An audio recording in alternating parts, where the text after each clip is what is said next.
एक दफा का जिक्र है। एक छोटा सा शहर था जिसका नाम मेहराबाद था। मेहराबाद को लोग प्यार से बागों का शहर कहते थे क्योंकि यहाँ हर चौराहे, हर गली में छोटे छोटे बाग और सरसब्ज दरख्त पाए जाते थे। इस शहर की एक खास बात ये थी कि हर सुबह घास पर बैठकर लोग अपनी कहानियाँ सुनाते, पुरानी या नई, दोस्ती में या तन्हाई में। शहर में एक नौजवान रहता था, आरिज़।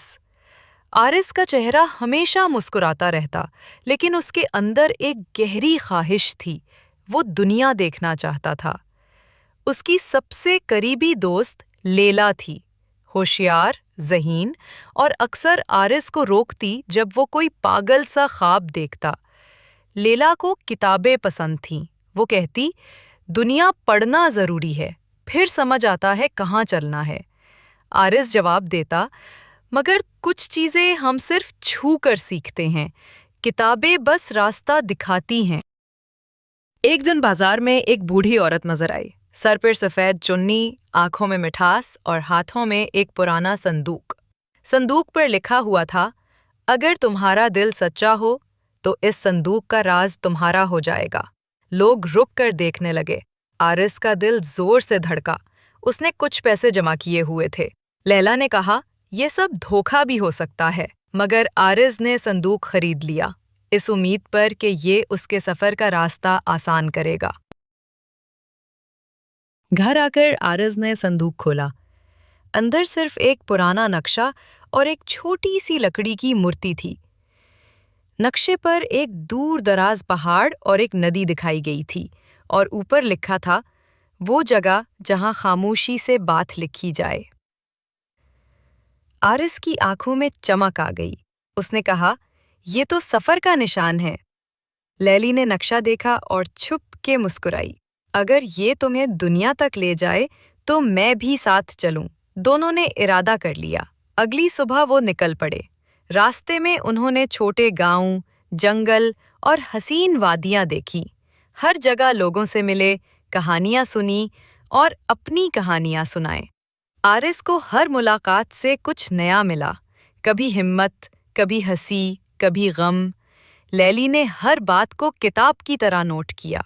कुछ दिनों बाद नक्शा उन्हें एक पुरानी इमारत तक ले आया। दरवाजे पर लिखा था, सब्र का फल, मिठास से भरा है अंदर। एक बुजुर्ग आदमी बैठे थे। उनका नाम हकीम सुराज था।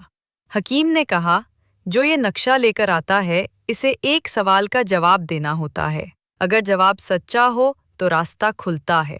आरिज़ ने बगैर झिझक के जवाब दिया, सच्चाई, वफादारी और दोस्ती की मिसाल दी। हकीम मुस्कुराए और बोले, तुम दोनों तैयार हो? उन्होंने एक पुराना खत दिया जिसके साथ एक छोटा सा मोती था। खत में लिखा था, तुम्हें वो मंजिल तब मिलेगी जब तुम सोचोगे कि तुम खुद बदल गए हो। मोती पर हल्की सी दरार थी। हकीम ने कहा, ये मोती तुम रख नहीं सकते। इसका मतलब समझने के लिए तुम्हें इस दरिया को पार करना होगा जहां आवाज़ों का राज छुपा है। दरिया के किनारे रात को लहरें यूं सुनाई देती जैसे पुराने किस्से कह रही हूं। कहा जाता था कि जो बात तुम दरिया से कहो वो सच हो जाती है। आरिज़ ने कहा, अगर मैं अपना डर कह दूं तो क्या वो ख़त्म हो जाएगा? लैला ने कहा, और अगर मैं खुशी कह दूं तो क्या वो बढ़ जाएगी? आरिज़ ने दरिया से कहा, मुझे डर है कि मैं कभी अपनी मंजिल नहीं पा सकूंगा।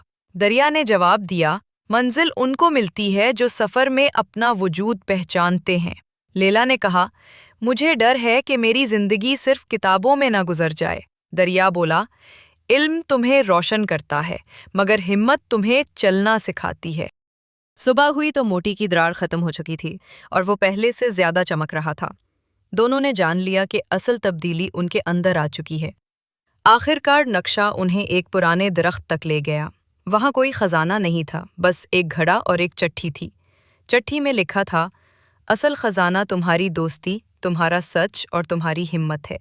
जो तुम ढूंढते रहे वो तुम्हारे अंदर ही मौजूद था। दोनों हंस पड़े।